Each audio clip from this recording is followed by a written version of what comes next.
ప్రమాదం జరిగి 4 నెలలైంది. అయినా ఇప్పటివరకు బాధిత కుటుంబాలకు ఎలాంటి న్యాయం జరగలేదు. సర్కారు ప్రకటించిన పరిహారం కూడా ఇంతవరకు లభించలేదు. ఎవరిని అడగాలో అర్థం కాక బాధిత కుటుంబాలు ఆవేదన వ్యక్తం చేస్తున్నాయి. ఇది దివాకర్ ట్రావెల్స్ బస్ ప్రమాద బాధితుల పరిస్థితి. ప్రమాదం జరిగినప్పుడు హడావుడి చేయడం కాదు, ఆ తర్వాత బాధిత కుటుంబాలకు న్యాయం జరిగిందా అన్న విషయాన్ని తెలుసుకునే ప్రయత్నం చేసింది టీవీ9. రాష్ట్ర వ్యాప్తంగా అనేక జిల్లాల్లో ఉన్న బాధితులను కలిసింది.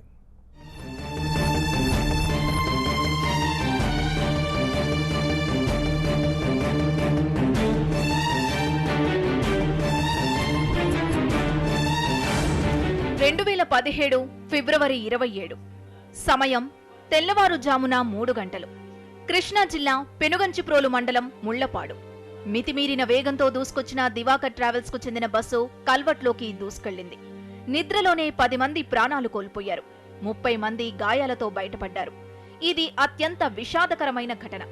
విషయం తెలియగానే రంగంలోకి దిగిన రాజకీయ నేతలు బాధితులను అన్ని రకాలుగా ఆదుకుంటామని హామీల మీద హామీలు గుప్పించారు.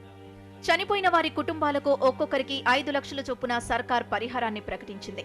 అలాగే దివాకర్ ట్రావెల్స్ యాజమాన్యం కూడా అన్ని రకాలుగా బాధిత కుటుంబాలను ఆదుకుంటామంది.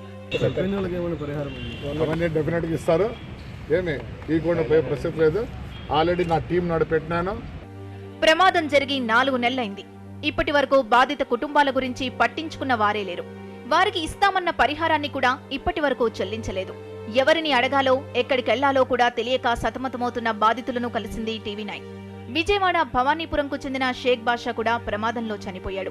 కేవలం ఎన్టీఆర్ ఆరోగ్య బీమా సొమ్ము 2 లక్షలు తప్పించి ఎలాంటి పరిహారం వారి కుటుంబానికి అందలేదు. దివాకర్ ట్రావెల్స్ యాజమాన్యం వీరిని పలకరించిన పాపాన పోలేదు. ఆనాటి ఘటనను తలుచుకుని కుటుంబీకులు కన్నీరు మున్నీరయ్యారు. ఇది స్టేజీ మీదే మాట్లాడే మాటలకేను వీళ్ళు న్యాచురల్గా ఉన్నదానికి చాలా తేడా ఉంది. వాళ్ళు ఏదో ప్రకటించాను అంత ఇస్తానని ఎంత ఇస్తాను కూడా నేనేం పట్టించుకోలేదు. దాని గురించి ఇస్తూ మా కష్టసుఖాలు ఆలోచించాలి కదా. ఆయన స్టేట్మెంట్ ఇచ్చాడు. చచ్చిపోయిన దాని మీద ఏమి అసలు దాని గురించి సానుభూతి చూపించకుండా చంద్రబాబు నాయుడు గారు నా అల్లుడికి ఎమ్మెల్సీ ఇస్తానన్నాడు టిక్కెటు. అది ఎంతో సంతోషమైన విషయం. ఇలా యాక్సిడెంట్ జరిగిందంటే చాలా బాధ ఉంది. అది దాని ఉపన్యాసం చెప్పాడే తప్ప ఆయన కానీ ఆయన తరపు కానీ ఎవరు వచ్చి మాట్లాడేవాడు ఏటోడు లేడు బాబు. మా అబ్బాయి లేడు, మాకు పరిస్థితి బాగోలేదు, నాకు ఒంటి ఆరోగ్యం బాగుండదు, ఎవరు పట్టించుకునేవాళ్ళు లేరు.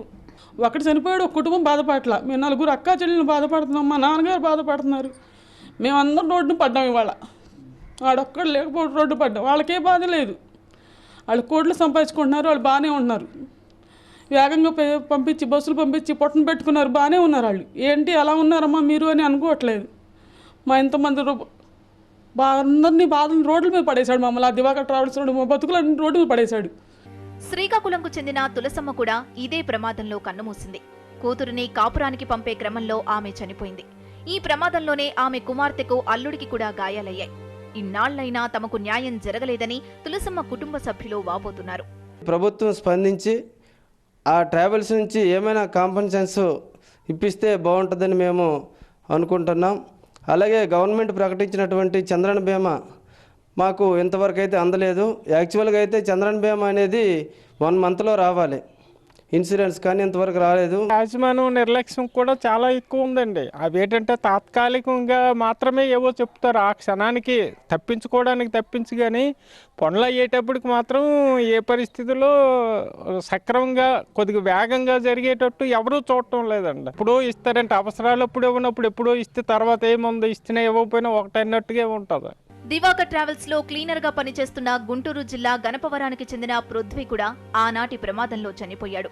ప్రభుత్వం నుండి చంద్రన్న బీమా ద్వారా వచ్చే 5 లక్షల పరిహారం మాత్రం అందింది. పృథ్వీ పనిచేస్తున్న దివాకర్ ట్రావెల్స్ యాజమాన్యం ఒక్క పైసా కూడా అతనికి చెల్లించలేదు. చంద్రన్న బీమా తరఫున 5 లక్షల రూపాయలు ఇవ్వడం జరిగింది. బస్సు వాళ్ళు యాజమాన్యం మాకు సహకరించి మీకు ఏదో న్యాయం చేస్తామని చెప్పడం జరిగింది. ఈ బస్సు ట్రావెల్స్ వారు కూడా సాయం చేస్తామన్నారు. వాళ్ళు తొందరగా సాయం చేస్తే వీళ్ళకి చేదోడుగా ఉంటుందని చెప్పి ఆశిస్తాం. ఇంతవరకు ఏం లేదు సార్. ఇదే ప్రమాదంలో చనిపోయిన హైదరాబాద్ పటాన్ చెరువుకు చెందిన మధుసూదన్ రెడ్డి కుటుంబం కూడా అనాథైంది. ఇంటికి పెద్ద దిక్కు చనిపోవడంతో ఆర్థికంగా చితికిపోయిన ఆ కుటుంబం న్యాయం కోసం 4 నెలలుగా ఎదురు చూస్తోంది. ఇప్పటి వరకు మాకు గవర్నమెంట్ నుంచి కానీ ట్రావెల్స్ తరఫు నుంచి కానీ ఎలాంటి రెస్పాండ్ అనేది ఏమీ రాలేదు. దయచేసి గవర్నమెంట్ నుంచి మాకేమన్నా హెల్ప్ చేయదలుచుకుంటే హెల్ప్ కంపల్సరీ కావాలి. ఎందుకంటే మా సిచ్యువేషన్ అంత బ్యాడ్గా ఉంది. ఎందుకంటే సడన్గా ఇన్సిడెంట్ జరగడం వలన మేము ఇంకా ఏమి అందులోంచి కోలుకోలేకపోయాము. బాధితులకు నెలలు గడుస్తున్నా న్యాయం జరగలేదు. వారి అతిగతి పట్టించుకున్నవారు లేరు. న్యాయం చేస్తామన్న ప్రభుత్వం నుంచి వారికి అందిన సాయం అంతంత మాత్రమే. 10 మంది ప్రాణాలు పోవడానికి కారణమైన దివాకర్ ట్రావెల్స్ యాజమాన్యం మాత్రం బస్సుకు సంబంధించిన ఇన్సూరెన్స్ క్లెయిమ్ చేసుకునే పనిలో పడింది.